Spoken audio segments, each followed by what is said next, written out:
سرکار مولا علی کا فرمان جو ہر وقت اعتراض چبوتروں پہ بیٹھ کر چائے کی دکانوں پر بیٹھ کر ولیموں کی بھیڑ میں مجلسوں کا حصہ بٹتے وقت اعتراض پہ اعتراض، یہ گھر کیسے بنا لیا، یہ کنگال کیسے ہو گیا، بچے کا ایڈمیشن کیسے ہو گیا، حسد کی باتیں. مولا علی نے کیا کہا معلوم ہے؟ جو کچھ نہیں کرتا وہ حسد کرتا ہے. واہ واہ. جو کچھ نہیں کرتا وہ حسد کرتا ہے. اس لیے بہت سے لوگوں کا میں عرض کر رہا ہوں کہ جنم سے ادھیکار ہے، پیدا ہی ہے، ہوئے ہیں حسد کرنے کے لیے. موت. اب میں کیا کروں؟ حسد پہ ایک بات آئی تو ایک جملہ کہنا چاہتا ہوں. سب سے بڑا حاسد معلوم ہے کون تھا؟ سب سے بڑا حاسد شیطان. اس سے بڑا حاسد نہیں ہوا، اس لیے کہ اللہ کے منتخب کیے ہوئے کا انکار کیا. اللہ نے کہا یہ سب سے بڑا حاسد ہے، یہاں سے نکل جا. جب کوئی کسی حکایت پڑھی تھی سرکار، جب کوئی کسی سے حسد کرتا ہے، ہم تو ایک دوسرے میں پتہ نہیں کس چیز پہ لان تان تبرہ برا کہتے رہتے ہیں، مگر شیطان پہ تو مجلس میں بیٹھتی اعوذ باللہ من الشیطان الرجیم. مولانا جب خطبہ دیں گے شیطان لعین رجیم، کہیں پہ کوئی گڑبڑ ہو گئی کمبخت شیطان نے کر دیا، لعنت ہے شیطان پہ. یعنی شیطان پہ ساری دنیا لعنت بھیجتی ہے، مگر شیطان کہتا ہے میں حاسد پہ لعنت بھیجتا ہوں کیونکہ یہ تو میرا اختیار ہے جو اس کمبخت نے مجھ سے چھین لیا ہے. اور یہ بھی عجیب شے ہے، حسد کرنے والا حاسد یہ بھی نہیں بتا سکتا کہ حسد کیوں کر رہا ہے، کیوں برا کہہ رہے ہو بھائی انہیں.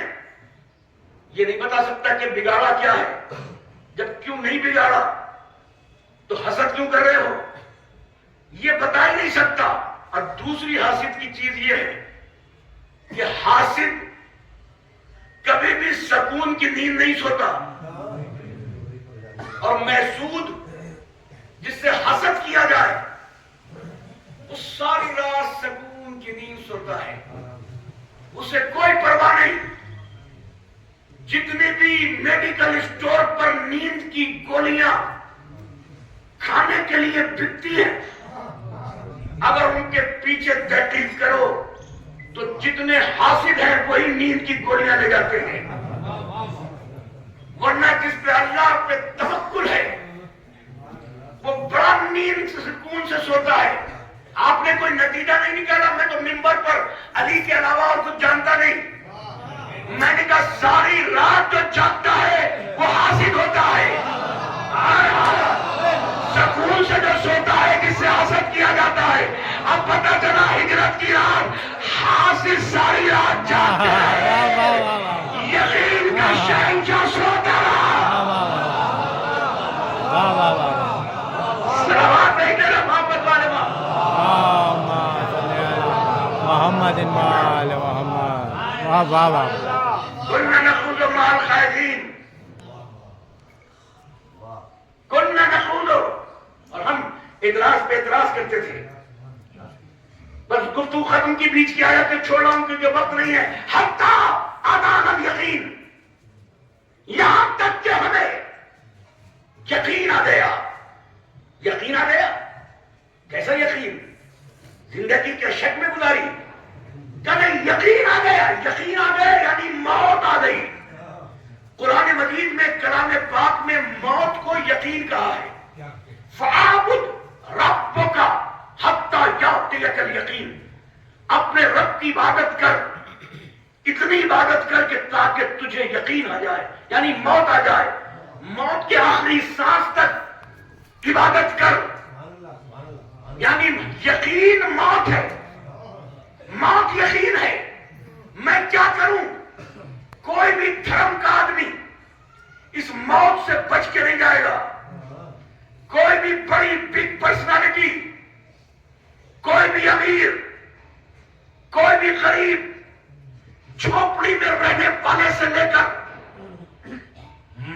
کی آرام گاہوں میں زندگی گزارنے والا ایک فٹ پاتھ پہ بیٹھ کے چھوٹے سے بوریے پر اپنی زندگی کا سرمایہ بیچنے والے سے لے کر دنیا کے سب سے بڑے ملک کے پریزیڈنٹ تک موت سب کو آئے گی، مرنا سب کو ہے، یقین ہے مرنا ہے، اور یہ بھی کہتے ہیں کہ ہاں ہمیں مرنا ہے۔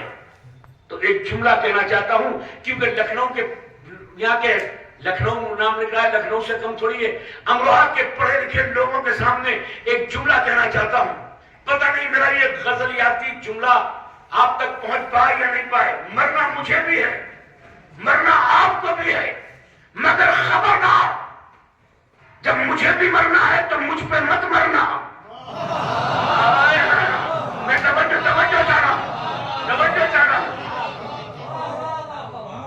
مرنا مجھے بھی ہے، مرنا تمہیں بھی ہے، تو خبردار مجھ پہ مت مرنا، اور میں بھی تم پہ نہیں مروں گا، کیونکہ تم بھی مر جاؤ گے، میں بھی مر جاؤں گا۔ تو جب مرنا ہے تو پھر کس پہ مروں؟ کیا اس پہ مرو جو تمہیں مرنے نہ دے؟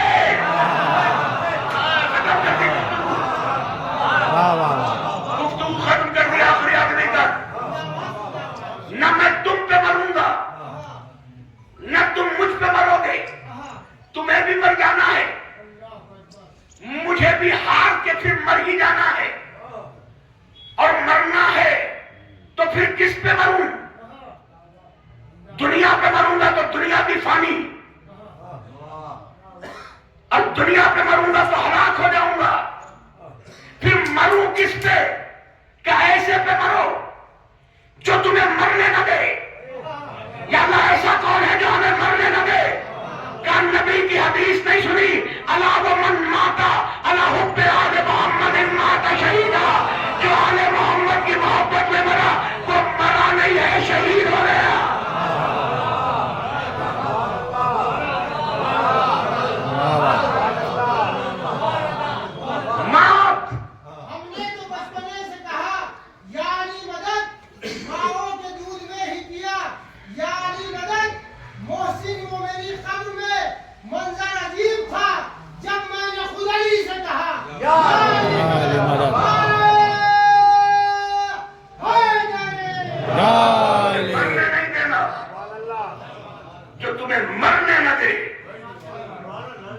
یہی وجہ ہے عزیزان محترم، ہمارا مر کے بھی نہیں مرتا،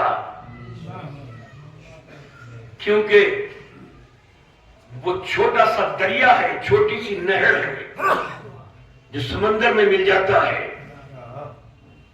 آج ایک مرنے والے کو، ایک جوان کو، ایک نیک انسان کو، پڑھا لکھا، جو ہمارے مختار بھائی نے بتایا، میری بدقسمتی تھی کہ میں ملاقات نہیں کر پایا کبھی زندگی میں، مگر جو صفتوں کا حامل تھا، آج اسی کے لیے آپ زندگی گزارنے، آپ یہاں پر اس کا چہلو منانے کے لیے آئے ہیں۔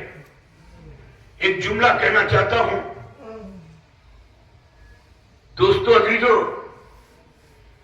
ایسا دنیا سے گیا ہے،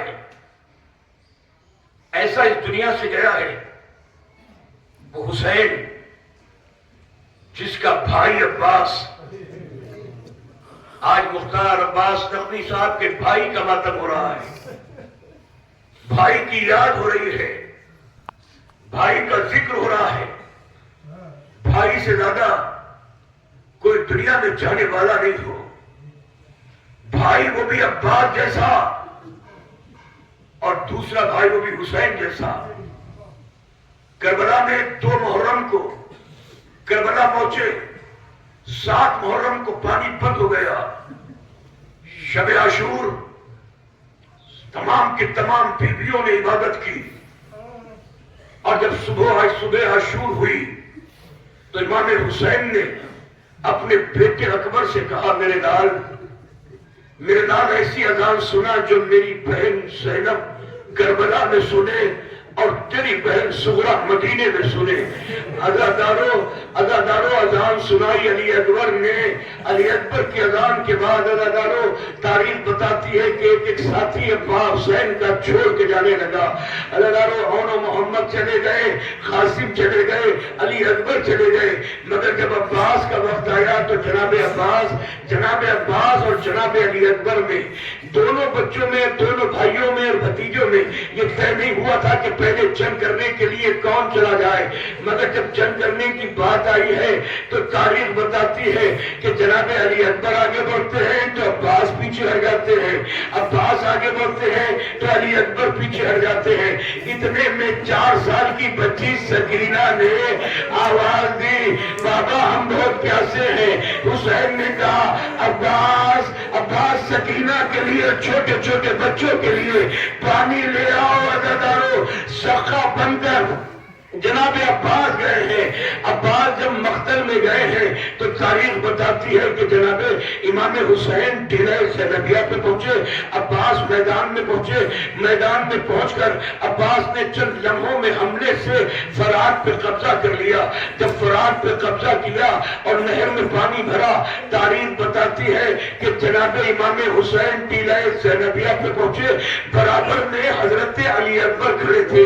ادھر در خیمہ پہ جناب فضا تھی, خیمے کے اندر جناب زینب مسلح پر تھی. جناب زینب کی نگاہ فضا پہ تھی, فضا کی نگاہ علی اکبر پہ تھی, علی اکبر کی نگاہ حسین پہ تھی, عزادارو حسین کی نگاہ جناب عباس پہ تھی. جناب عباس نے جب آگے سے آگے بڑھے ہیں تو تاریخ بتاتی ہے پسر سعد نے حکم دے دیا, خبردار جناب حسین کے خیمے میں کوئی پانی کی بوند نہ چلی جائے ورنہ قیامت سے پہلے قیامت آ جائے گی. شام و کوفیوں نے چاروں طرف سے دیوار بنانا شروع تھی, جس کے بعد جو تھا وہ لے کے چلا. جناب علی اکبر نے اپنے بابا کا ہاتھ پکڑ کے کہا, بابا میرے چچا پانی مشکیزے میں پانی بھر کے لے آ رہا ہے. سجدہ شکر ادا کیا امام حسین نے, کہا بابا خدا خیر کرے, میرے چچا عباس کا علم دائیں جانب سے بائیں جانب جھک گیا. جزاک اللہ. عزادارو چند لمحے دائیں جانب سے بائیں جانب جھک گیا.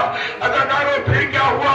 عزادارو بائیں طرف سے آپ نے علم کو پکڑا اور پکڑنے کے بعد جناب امام حسین کی طرف بڑھتے چلے جا رہے تھے, مگر کسی ظالم نے ایسا وار کیا کہ جناب عباس کا بایاں بازو بھی قلم ہوا, بایاں بازو قلم ہوا, علم ساتھ ساتھ گر گیا. مگر جلی نے گرتے ہوئے مشکیزے کو اپنے دانتوں سے دبایا.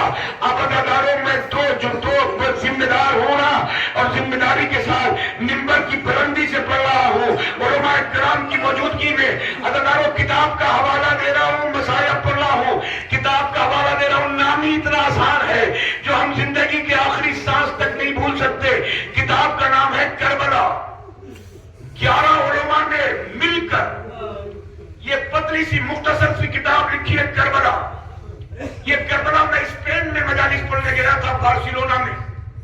سب سے پہلے میں نے اس کتاب کے اس مسائل کو وہاں پڑھا, پھر اب تو یہ لکھنؤ میں بھی موجود ہے کتاب, جسے حوالہ دیکھنا ہے وہ دیکھ لے.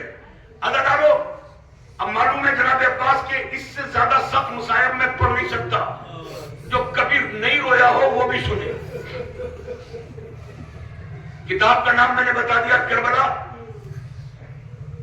آج سے تقریباً 250 برس پہلے اس میں ایک واقعہ لکھا ہے کربلا کتاب میں.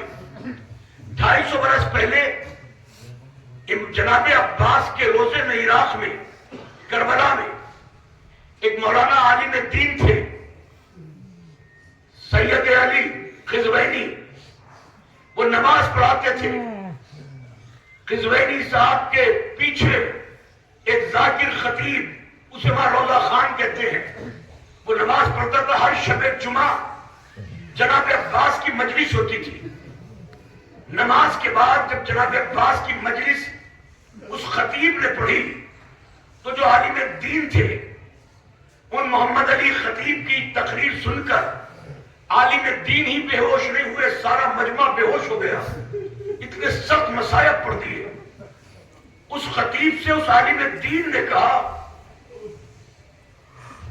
آیت اللہ قزوینی نے خبردار اتنے سخت مصائب نہ پڑھا کرو، کوئی مر جائے گا اتنے سخت مصائب سن کر۔ جیسے یہ جملہ کہا ہے اگر ڈالو تو خطیب نے عالم دین کی عزت رکھتے ہوئے اپنے سر کو جھکا لیا، میں ایسا ہی کروں گا۔ مگر عالم دین جب اپنے گھر گئے، گھر جانے کے بعد نماز شب پڑھ کے جب سوئے تو سوتے وقت سونے کے بعد انہوں نے خواب میں کسی کو دیکھا کہ جو خواب میں آنے والے کے چہرے پر نقاب پڑی ہوئی تھی سیاہ رنگ کی، نور چھن چھن کے نکل رہا تھا۔ اب جو انہیں عالم دین سید محمد علی نے غور سے دیکھا تو خواب میں آنے والے کے جسم پہ بازو نہیں تھے، سمجھ گئے کہ خواب میں آنے والا کون ہے۔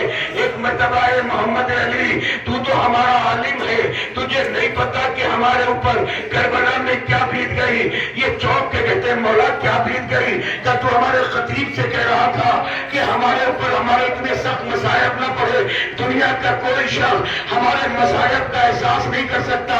کیا مولا کیسے کچھ کیسا مصائب؟ کیا تجھے پتا ہے کہ جب میرے دونوں بازو کٹ گئے اور میں نے اپنے مشکیزے کو، سکینہ کے مشکیزے کو دانتوں سے دبا کر میں نے اپنے گھوڑے اشر کو اشارہ کیا، اب دیر نہ کر میرے مشکیزے تک، میرے مشکیزے کو سکینہ تک پہنچا دے۔ چھوٹے چھوٹے بچوں سے کہہ رہی تھی اب ہم پیاسے نہیں رہیں گے، میرا چچا پانی لینے گیا ہے، تھوڑی دیر میں آتا ہوگا، بچے انتظار کر رہے ہوں گے۔ مگر میں دانتوں سے دبا کر مشکیزہ گھوڑے کو دبا کے آگے بڑھ رہا تھا، اتنے میں کسی ظالم نے ایسا تیر کا نشانہ بنا کر میرے مشکیزے پہ مارا کہ مشکیزے کا سکینہ کا پانی میرے ہاتھوں کے کٹے ہوئے لہو کے ساتھ مختر میں بہنے لگا۔ میں نے گھوڑے کو اشارہ کیا کہ آپ مت جا کیونکہ میرے پاس پانی نہیں ہے۔ اشر نے میرے اشارے کو سمجھا، بجائے خیمے کے پھر میرے فرات کی طرف مڑ گیا۔ آج ایسے ہی میں میرے فرات کی طرف مڑا، جس ظالم کے پاس جو تھا وہ لے کے چلا، کوئی تیر برسا رہا تھا، کوئی قبر مار رہا تھا، کوئی پتھر مار رہا تھا۔ ام البنین کا چاند شام کے بادلوں میں گرنا شروع ہوا، اتنے میں تیر میری آنکھ میں لگا۔ جزاک اللہ پر دو لمحے لگاؤ، اتنے میں تیر میری آنکھ میں لگا۔ میں چاہتا تھا کہ کسی صورت سے اس تیر کو نکالوں، مگر کیسے نکالتا؟ میرے ہاتھ نہیں تھے، تیر کو نکالنے کے لیے ہاتھوں کا سہارا چاہیے۔ میرے بازو ہاتھ پہلے کر چکے تھے۔ میں نے اپنے گھوڑے اشل کو، کربلا کتاب میں لکھا ہے، میں نے ان آنکھوں سے پڑھا اشل کو، میں نے اشارہ کیا، اشل نے اپنی گردن کو سیدھا کیا۔ میں نے اپنے تیر کو آنکھ میں جو لگا ہوا تھا گردن سے چسپا کر کے اپنے پیر سے دبا کر جیسے کھینچ کے باہر نکالنا چاہتا تھا، کسی شقی نے ایسا گرد مارا کہ میں زین سے زمین پہ آیا۔ مجھے پتا تھا میرا آقا ساری زندہ و سارا دن لاشیں اٹھایا ہے، اس لیے مائی آبادی آقا میرا آخری سلام۔ دو لمحے اگدارو چند لمحوں میں مقدر میرے حسین کو وہاں لے گیا جہاں خدا کسی بھائی کو نہ لے کے جائے۔ اگدارو بھائی کیا ہوتا ہے؟ کیونکہ ایک بھائی نے ایک بھائی کی مجلس پڑھنے کے لیے بلایا ہے نا، تو ایک جملہ بولنا چاہتا ہوں۔